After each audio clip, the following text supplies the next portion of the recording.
Damián Loretti es abogado y profesor universitario argentino, especializado en política y derecho a la comunicación.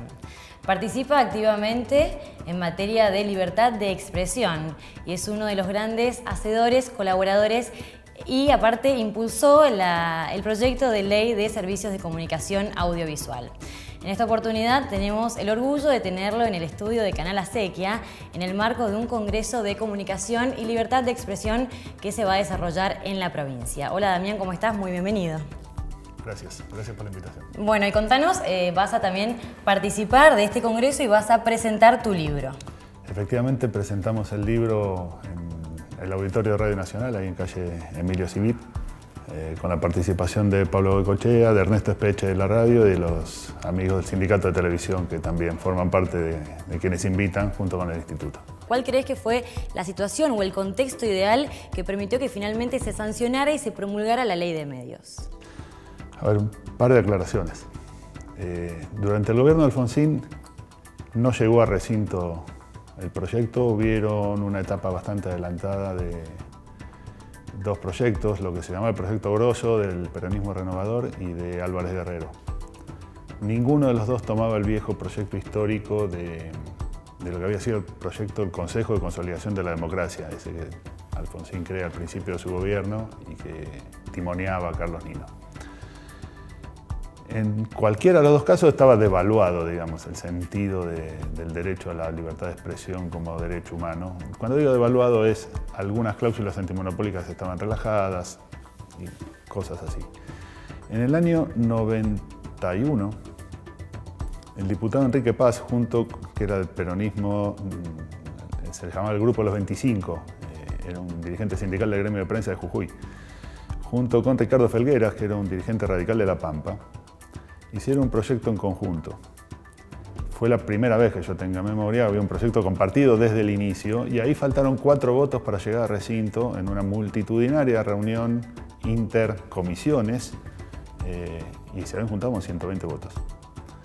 Después, eso ya es gobierno de Menem.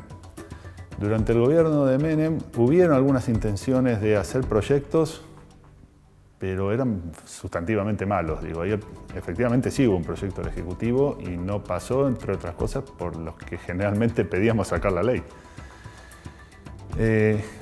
Dando un salto gigantesco en el tiempo. Hay un escritor español de temas de comunicación que se llama Enrique Bustamante, que es uno de los llamados 5 sabios de la reforma de la televisión pública española, en la época, no de ahora, sino de Rodríguez Zapatero.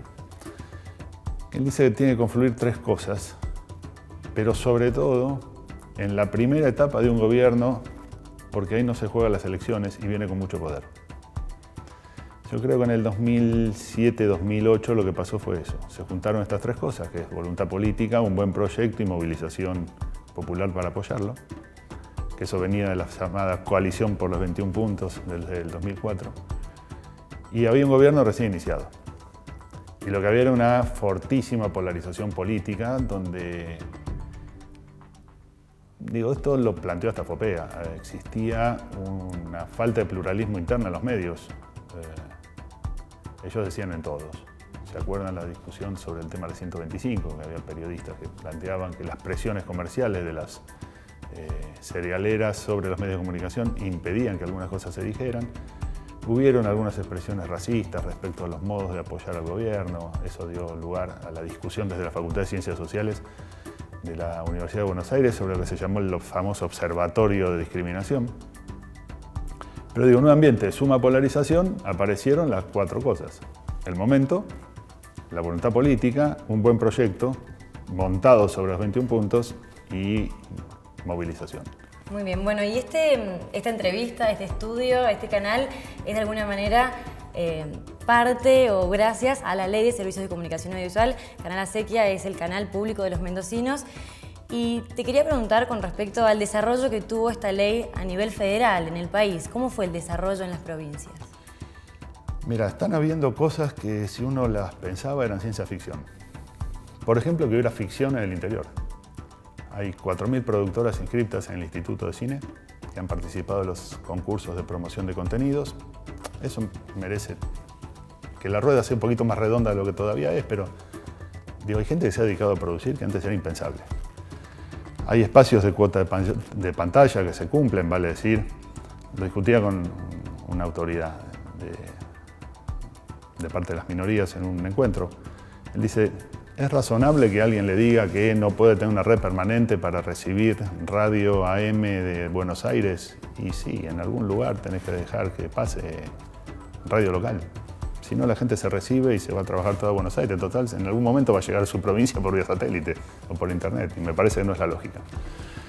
Decía, hay ficción en el interior, hay respeto de cuota de pantalla, hay expansión en la formación de locutores, operadores, etcétera, por una suerte de federalización que se ha dado desde el AFCA para la normalización de los trabajadores.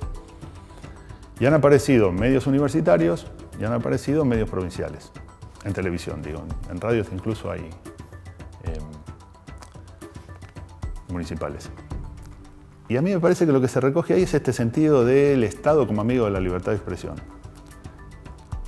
Por varias razones. Pensemos en los museos estatales.